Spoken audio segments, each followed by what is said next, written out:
आञ्जनेयमतिपाटलाननं काञ्चनाद्रिकमनीयविग्रहं परिजाततरुमूलवासिनं भावयामि पवमानन्दनम्। उल्लङ्घ्य सिन्धो सलिलं सलिलं यः शोकवहिञ्जनकात्मजाया आदाय तेनैव ददाह लङ्का नमामि त्वं प्राञ्जलिराञ्जनेय। गोपस्दीकृतवारी सम्मस्कीकृतराक्षसं रामायण महामालरत्नं वन्दे नीलात्मजम्। अंजनानंदनं वीरं जानकी शोकनाशनं कपीशमक्षहन्तारं वन्दे लङ्काभयङ्करम्। यत्र यत्र रघुनाथकीर्तनं तत्र तत्र कृतमस्तकाञ्जलिं बाष्पवारि परिपूर्णलोचनं मारुतिं नमत राक्षसान्तकम्। सर्वे भवन्तु सुखिनः, सर्वे सन्तु निरामया, सर्वे भद्राणि पश्यन्तु मा कश्चित् दुःखभाग् भवेत्। कूद गए सतयोजन सागर मिले सिया से जाकर के, मचा दिया आतंक नगर में पूंछ से लंक जला करके। लगे भागने निश्चर सारे छोड़ के आशा प्राण की, जय बोलो हनुमान की जय, जय बोलो हनुमान की जय, जय जय बजरंग बली की जय, बोलो हनुमान की जय, बोलो हनुमान की जय, जय बोलो हनुमान की जय, बोलो हनुमान की जय, जय बोलो हनुमान की। श्री हनुमान जी महाराज के पावन दर्शन कई रूप में हम सबको होते हैं। श्री हनुमान जी वायुपुत्र भी हैं, वायु के प्रतीक भी हैं।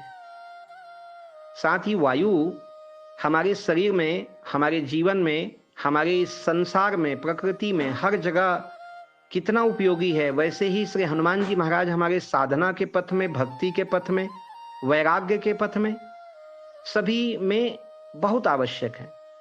चाहे राम जी के उपासक हों, भगवान कृष्ण के उपासक हों, माता दुर्गा के उपासक हों, अर्थात हमारे हिंदू धर्म में 3 मत हैं, वैष्णव मत, शैव मत और शाक्त मत। वैष्णव का अर्थ होता है जो भगवान विष्णु के अवतारों का पूजन आराधन करें, वो उनके इष्ट हों। राम जी हुए, कृष्ण जी हुए, 10 अवतार, 24 अवतार। और शैव का अर्थ हो जाता है भगवान शिव, सन्यासी जो सन्यास पथ में हो और भगवान शिव के उपासक हों, जिसमें अघोरी भी आते हैं, तांत्रिक भी आते हैं, सन्यासी भी आते हैं, गिरी, पुरी, भारती, ये सभी आते हैं, शंकराचार्य आते हैं। और तीसरा है शाक्त मत, जो देवी उपासना करते हैं, जिसमें ज्यादातर तंत्र मंत्र की साधना होती है। तो इस तरह 3 मत हैं, वैष्णव, शैव और शाक्त। तो ये तीनों मत का प्रतिपादन जो किया गया, तो श्री हनुमान जी महाराज एकमात्र ऐसे सनातन देवता हैं जो तीनों मत में पूजे जाते हैं। रामकृष्ण के साथ भी पूजे जाते हैं, भगवान शिव के साथ भी, और माता दुर्गा, भगवती, चंडिका, काली के साथ भी। तो ये हनुमान जी की महिमा है। गौ माता के प्रति भी हनुमान जी का बड़ा अनुराग है।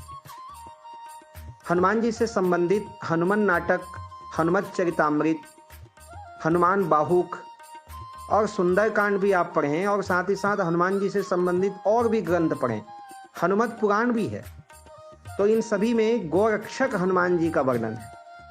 श्री हनुमान जी ने गौरक्षा के कार्य को आगे बढ़ाया, और हम सभी जो गौरक्षा के कार्य में लगे, हमारे लिए तो हनुमान जी का अलग ही महत्व है।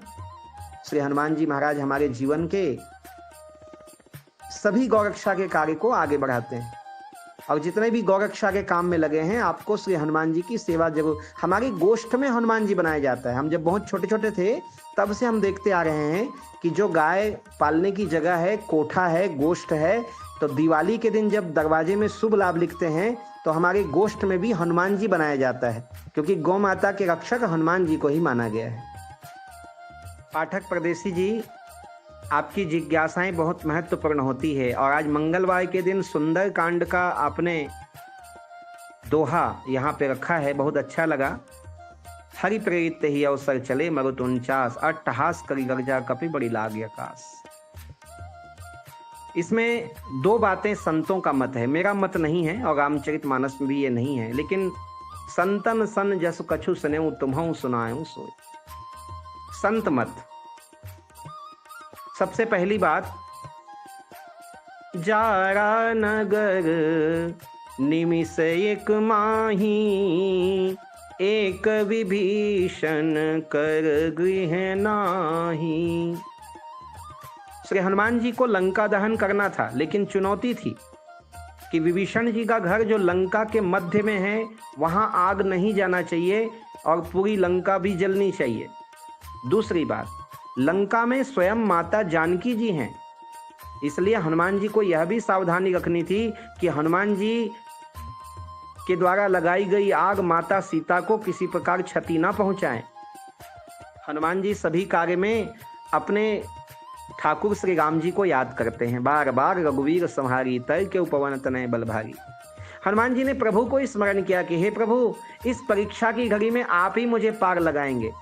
तो तीन चीजें होती हैं। सबसे पहले हनुमान जी ने बड़ी चतुराई से लंका दहन किया। उन्होंने सबसे पहले तो जाके निरीक्षण कर लिया था, मंदिर मंदिर प्रति करी शोधा, देखे जहाँ तहाँ अगणित जोधा।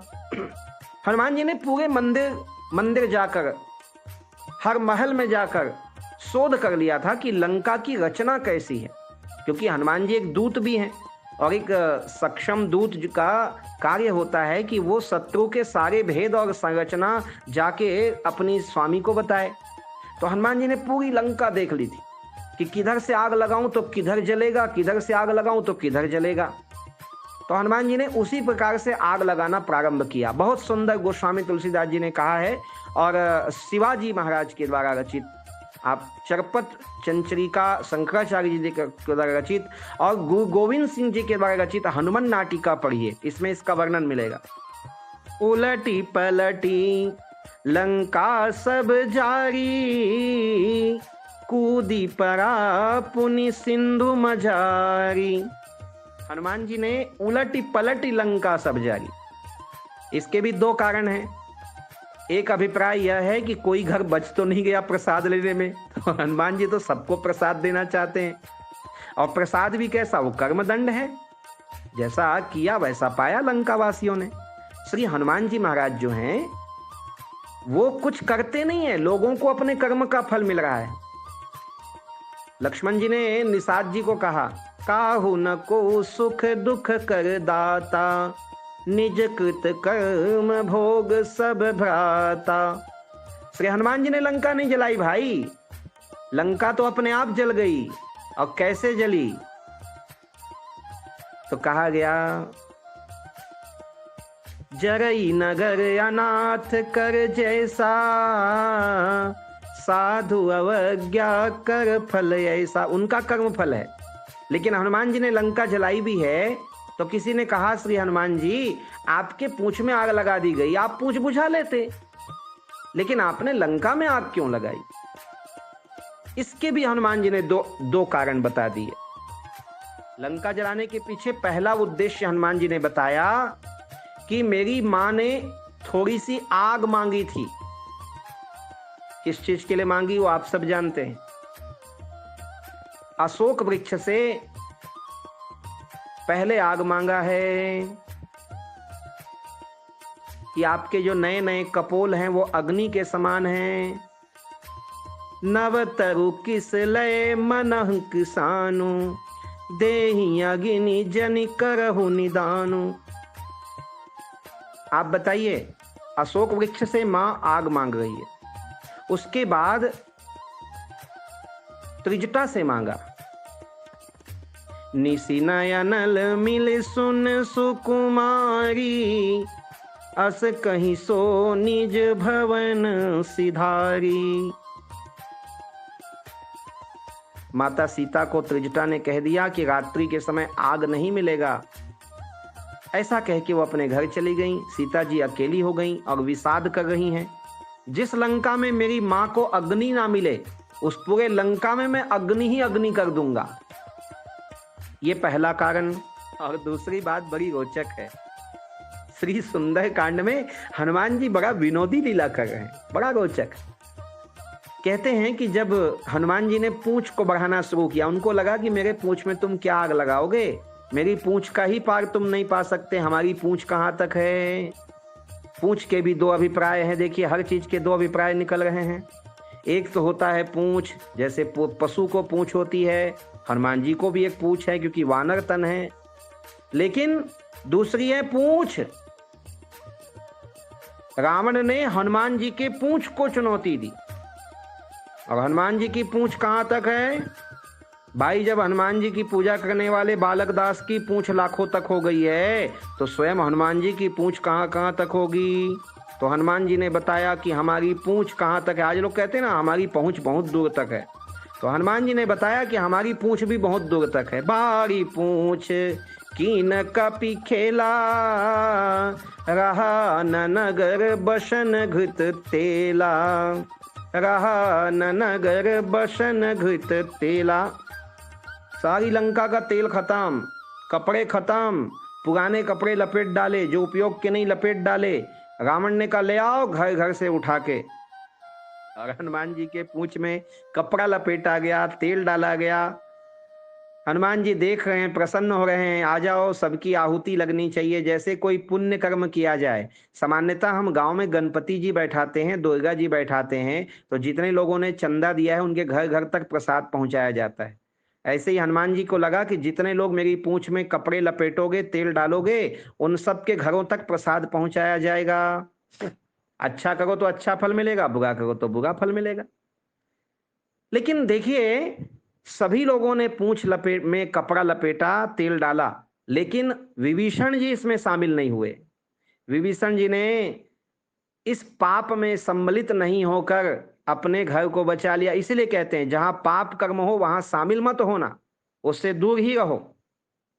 हनुमान जी ने तो देख लिया, तो जारा नगर निमिष एक माही, एक विभीषण कर गृह नाही। क्योंकि विभीषण ने चंदा ही नहीं दिया था भाई पूंछ जलाने के कार्यक्रम में, इसलिए उनको प्रसाद भी नहीं दिया गया, बाकी पूरी लंका नगरी को प्रसाद दिया गया। तो आग लगाने के पीछे दो कारण थे, एक तो सबको उनका फल चखाना था, दूसरी बात माता को अग्नि नहीं मिली, पूरी लंका में आग जला करके हनुमान जी ने प्रसन्न किया माँ को, माँ तुम एक आग कहते हो, तुम्हारा बेटा पूरी लंका में आग लगा देगा। तो ये अभिप्राय थे आग लगाने के। तो दो बातें थी, विभीषण का घर बचाना था, सीता जी को सुरक्षित रखना था। श्री हनुमान जी ने प्रभु से प्रार्थना की, तो प्रभु ने कहा आप चिंता मत करो, आप अपना काम करो, हम अपना काम कर रहे हैं। श्री प्रभु ने 49 मरुत होते हैं, देखिए यहां पर शब्द को ध्यान देना, जैसे 10 दिक्पाल होते हैं, अष्टवसु होते हैं, ऐसे 49 मरुत होते हैं। वायु के 49 स्वरूप हैं। अभी पाटेश्वर धाम में जो 108 मूर्ति लग रही है, उसमें वायुदेव की मूर्ति लगने वाली। आप इतने लोग हैं, कोई बताइए आपने वायु की मूर्ति कभी देखी है? वायु का रूप क्या होता है? गीता प्रेस के द्वारा एक फोटो जारी किया गया पहली बार वायुदेव का, जिसमें 6 मुख और 7 जिह्वा है पवन वायुदेव की, अग्नि की है, वायु की है, सबके अलग अलग रूप होते हैं, वेदों शास्त्रों में वर्णित है। तो पाटेश्वर धाम में जो 108 मूर्ति बैठेगी, उसमें वायुदेव की मूर्ति बैठेगी, अग्निदेव की मूर्ति बैठेगी, वरुण देव की मूर्ति बैठेगी। आप ये सब दुर्लभ मूर्तियों को देख पाएंगे और पूरा भारत देखेगा। 10 दिक्पाल कौन कौन है नाम नहीं जानते, उसकी मूर्ति यहां बैठेगी। इसी तरह अष्टवसु 8 वसु हैं, इसी अष्टवसु के अवतार है भीष्म पितामह, तो वो अष्टवसु की मूर्ति भी पाटेश्वर धाम में लगेगी, आपको उनका रूप देखने को मिलेगा जैसे वेदों में वर्णित है। तो मरुत 49, वो 49 मरुत को भगवान ने प्रेरित किया, और वो लोग इस प्रकार से बहने लगे कि अग्नि विभीषण के घर में ना जाए, अग्नि अशोक वाटिका में ना जाए, और पूरी लंका जल के खाक हो गई। कि हनुमान की पूंछ में लगन न पाई आग, सारी लंका जल गए गए निशाचर भाग। जी पुरुषोत्तम अग्रवाल जी हमारे थान खमरिया से जुड़ रहे हैं, और आपने बहुत ही सुंदर भजन भी सुनाया, और आपके माध्यम से प्रतिदिन लाखों लोगों को पत्रिकाओं में पाटेश्वर धाम ऑनलाइन सत्संग का लाभ मिल रहा है। आज आपने विषय रखा श्री हनुमान जी महाराज पर सिंदूर चढ़ाना या उनका स्पर्श करना माताओं को वर्जित है। देखिए ऐसा नहीं है कि ये माताओं के लिए नियम है पुरुषोत्तम जी, कोई भी देवी देवता हो, कोई भी, आप सभी लोग ध्यान से सुने, कोई भी मंदिर में आप जाते हैं, कहीं पूजा करने जाते हैं, तो आप मंदिर में प्रवेश करने का बिल्कुल मत सोचिए। मैं स्वयं किसी मंदिर में जाता हूं तो आप लोगों ने देखा होगा, मैं सीधे मंदिर में नहीं जाता, मैं बाहर से ही प्रणाम और पूजन करता हूं। हाँ, यदि पुजारी जी की आज्ञा हो गई और उन्होंने विशेष आमंत्रित किया तो अंदर जाता हूं, फिर भी मैं प्रतिमा को स्पर्श नहीं करता। इसमें दोष लगता है।